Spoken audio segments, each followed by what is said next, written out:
köszönöm, hogy eljöttetek ma este, és mindenkit szeretettel üdvözlök. Oh my goodness, I'm so excited to start talking backwards there. My name is Zsolt. I'm originally from Hungary. My name is actually Zsolt, Z-S-O-L-T, and no, my mom did not hate me. That's a common name in Hungary. She did breastfeed me. She didn't just think of me as a friend.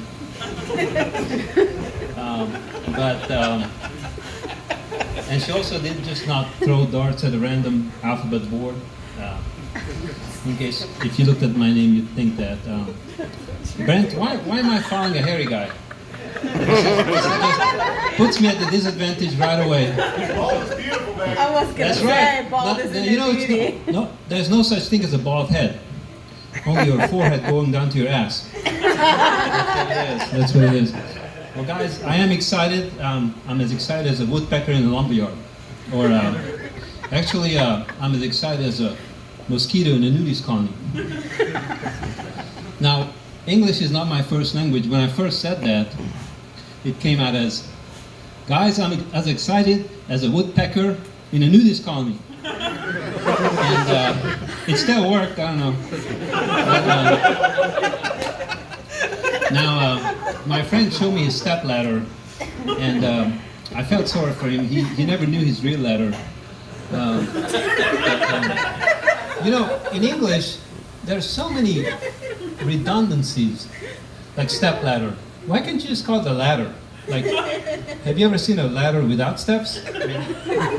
What good is that? Or somebody's horseback riding. Okay, how else are you going to ride the horse? Hang on to the tail or the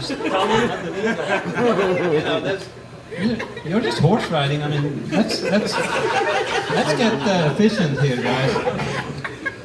My ex-father-in-law used to call this animal a hoot owl. Now, what kind of owl is there? You know, like a meow owl, or I mean, you don't walk in and say, "Hey, this is my whoop dog," or my neigh horse over there. You know, it just doesn't happen. So what's the deal? Well, in Hungary, you know, when I was 17, I learned to drive a stick. We were too poor to own a car, so I learned on a stick, and still do that. Now, guys, I almost missed this whole thing tonight. I was late. There was a big accident on I-49. I don't know who saw that. Actually, a cement truck, a cement mixer, hit a prison transporter bus. So on your way home, just be looking out for hardened criminals. Hardened criminals. This really happened. I went to the DMV. I bought a boat and a truck to be able to pull it too recently. And I went to the DMV. Anybody in Fayetteville went to the DMV before? Nobody in Fayetteville? You are, okay. So I went to the DMV and it's being demolished. And I'm like, I know nobody likes the DMV, but come on, this is a little radical. So then I realized they moved. So I go to the new place.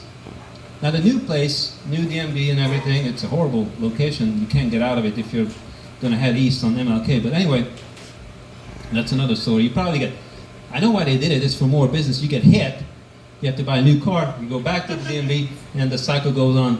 They get continuous business. But anyway, I go to this DMV, the new place, I found it. There's a sign there, we're closed for COVID reasons, go to Springdale. Okay, cool. Now, help me with the logic here. I know it works for the employees at that DMV, right? I mean, they don't get all these people, nobody's going in. So those two people are safe who work at the Fayetteville DMV. Now, how does it work out for Springdale? Now they're cramming 2 cities worth of people into one location that's already crowded to start with. So I'm just not getting the logic here. I have not made it there yet. Not because I'm afraid of COVID, but I have to save up that day and a half of vacation to be able to take the time off for that thing. You know, just times are just different. Like this bank across the street, you know, I mean, it didn't used to be that banks required you to wear a mask to enter. You know, I'm looking for this big black ski mask. And I'm going to put that on and dress up as black, and of course they can't hear me through that, so I'm just going to go to the teller and slip them a note and see what happens. But yeah, healthcare costs are through the roof. I recently injured myself. Now that's a funny story by itself, but I had to get 5 staples right here. And actually, I just saw Brent. Oops. Hold on a second. Brent even has the props. I almost demolished his set here. Brent even has a spot here. So I busted my head open. Maybe I'll tell the story next time. Because anyway, so I dragged myself to the ER because I couldn't get a hold of anybody. I had to find a towel to put on my head because I'm bleeding. Now, if you're looking for a fun night, don't do this. Because getting stapled in the head is no fun at all.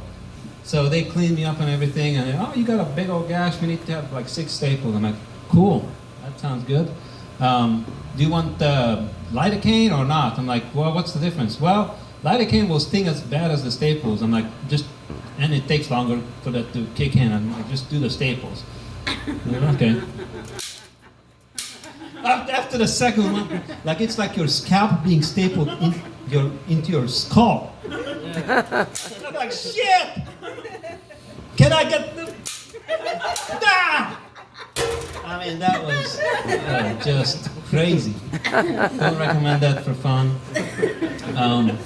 Healthcare costs, I got the bill, I don't even want to talk about that, you know. What happened to a friend of mine, though, is even worse.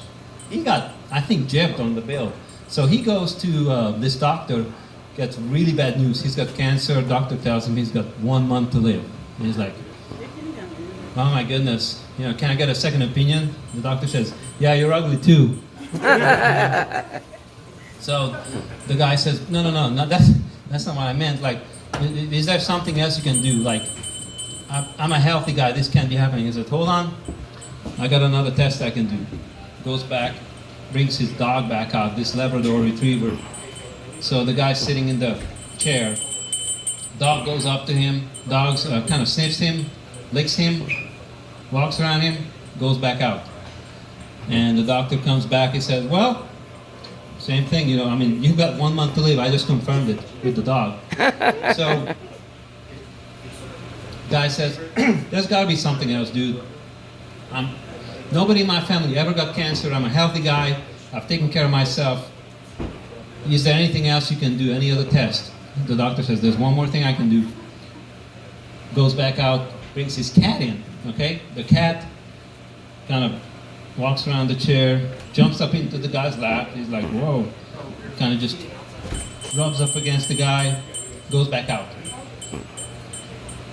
Doc talks to the cat, comes back into the room, he says, well, I'm sorry, the cat just confirmed it. I'm sorry, but you got cancer, and you only have about 1 month to live, so you gotta get your shit together, you know. And the guy says, okay, well, whatever, what do I owe you? Doctor hands him makes up the bill, hands it to him.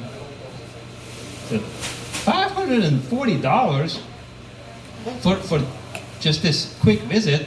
The doc says, well, it was gonna be just the $40 for the exam, but then, you know, you wanted more, so I did the lab work and the CAT scan. And that was $500 together, so now there's your bill, $540. As the guy's leaving, there's a midget in the waiting room. And this really happened. The midget's been waiting there for like half an hour. Nobody's even talked to him. And finally somebody comes out, and I'm sorry, you just gotta be a little patient. And then goes back in, so.